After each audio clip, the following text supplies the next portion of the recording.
what a series that has been the best one I've seen in a damn while, and Avant just snagging it right back in the end. Order, they managed to push it all the way to overtime, but then they just could barely not close it out. And Pilsky, look, what are your thoughts? Because I was getting way too emotional about that one.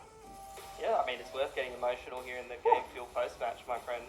So we will see, I mean, them going up against Renegades in the grand final, which is pretty amazing. I was pretty confident Order would actually be able to pull it through there, but end of the day, it ends up in yet again another close series where it's back and forth action and clutches every other round, and yeah, massive.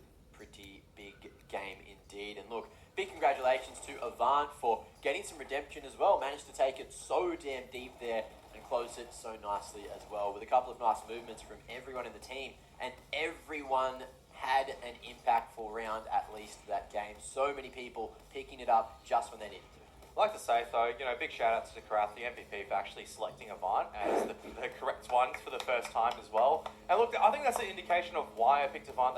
That was the potential that if they actually all turned up in that form, and you saw no one had a quiet game towards the end of the train. I don't think anyone had a quiet series overall. Sterling, absolutely perfect form, right? Throughout 3 maps, absolutely on top and dominating. I just don't think that Order brought the same level of firepower. That frustrating level of inconsistency again, kind of rearing its head, and unfortunately costing them at the last time. Look, I think it's just overall, great series. First time that I've actually been really hyped up to cast a game of Counter-Strike, and I think that's the easiest way, that's the barometer for me, is that you can have these games where it's like, it's poor play, and you just go, it's a struggle, you don't really know which team really wants to win it more because it feels like it's stock standard.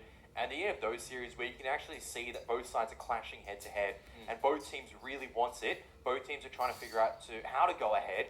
Everything is structured, and they're trying to counteract each other, and everyone's playing well. That was that series. That was a banger, and humongous. The man, he's here to have a chat with us about it. How does that one feel, Hugh? Feels bloody amazing, mate. Beautiful, beautiful. I was amazing to cast as well. You certainly made that one extremely entertaining. Now, I have only one question, and it's how good did you feel when you were standing there on the bomb site and then Ali's just run straight past you and you single-handedly just smacked open the B side? This was like really early in regulation before the whole comeback happened.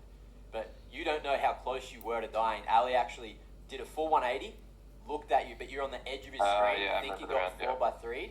And then you somehow managed to slot the needle. It was beautiful. Yeah, I remember that. Yeah, there's a lot of situations like that, like a lot of just nail biting situations. It was just a really good map, really good game. Yeah, fantastic. That's a good sort of thing that you've been able to do. I mean, you said the time frame was a bit longer than one series to be able to actually contest Order, so that's pretty good to be able to get the upset tonight. What's the expectations heading into Renegades? So obviously they're a pretty good team at the moment, and my characterization of Avant is that you guys, at least even before you're even in the lineup, were picking up like Dust 2 and Nuke pretty consistently in those series. What's the pass score for Avant heading into the grand final here? Well, look, they have map advantage, I'm pretty sure, like best of 5 map advantage. Yeah, they have one map advantage. And they're obviously an amazing team, so it's going to be tough. But then there's no pressure on us, so we're just going to play. We're just going to play like as loose as possible. Like we're just gonna just try to bang some heads off and come to that series firing. And if we do, there's a chance we can bring it to them. I guess my question in here, because you've played a lot of the small sites for a while, probably two questions here. How do you get the better of Ricky, who is one of, I'd say, the most phenomenal small site players in all of Oz and Oceania? How do you consistently get the better? Is it just more of a feeling? Is it more of a demo watching thing?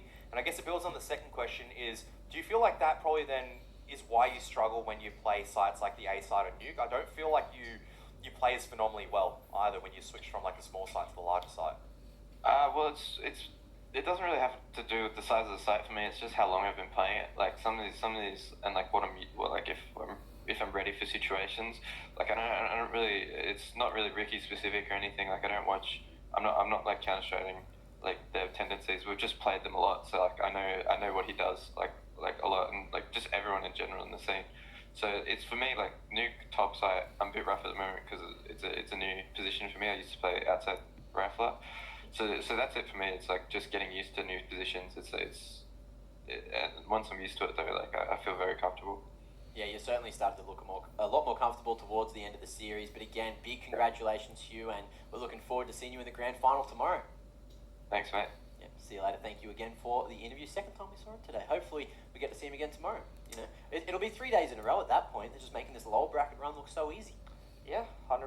I think, look, it's worth mentioning that I remember even interview with Hugh a little while ago, might not have even been here in Cologne, where he said his performance is basically just, and whether he's having a peak or a trough, it's basically just a matter of whether he's feeling comfortable and whether he's feeling confident.